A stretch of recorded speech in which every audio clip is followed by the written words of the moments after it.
Service സെക്ടറിലും ഫിനാൻഷ്യലിലും real എസ്റ്റേറ്റിലും professional സർവീസിലുമെല്ലാം ശുഭകരമായ വളർച്ചയാണ് ഈ വർഷവും കണക്കാക്കുന്നത്. പ്രതിരോധം ഉൾപ്പെടെയുള്ള രംഗത്ത് 9.9% ഗ്രോത്ത്.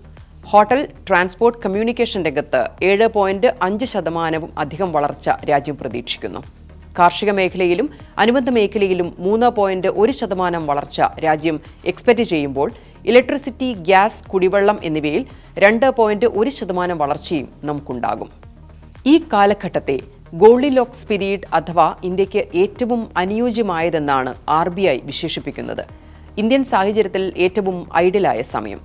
2025-26 8.2% വളർച്ച എന്നത് രാജ്യം ശക്തമായ സാമ്പത്തിക വേഗം കൈവരിക്കുന്നു എന്നതിന്റെ തെളിവാണ്. കൂടുതൽ തൊഴിലവസരങ്ങൾ സൃഷ്ടിക്കാൻ ഇത് പര്യാപ്തമാണ്. ആഭ്യന്തരമായി ഡിമാൻഡ് കൂട്ടാൻ പര്യാപ്തമാണ്. അതിന് ഏറ്റവും വലിയ പിന്തുണാ സംവിധാനവും രാജ്യം ഒരുക്കിയിട്ടുണ്ട്. മറ്റൊന്നുമല്ല, പണപ്പെരുപ്പവും വിലക്കയറ്റവും ഇല്ലാത്ത ഒരു സാഹചര്യം രാജ്യത്ത് സൃഷ്ടിച്ചിരിക്കുന്നു.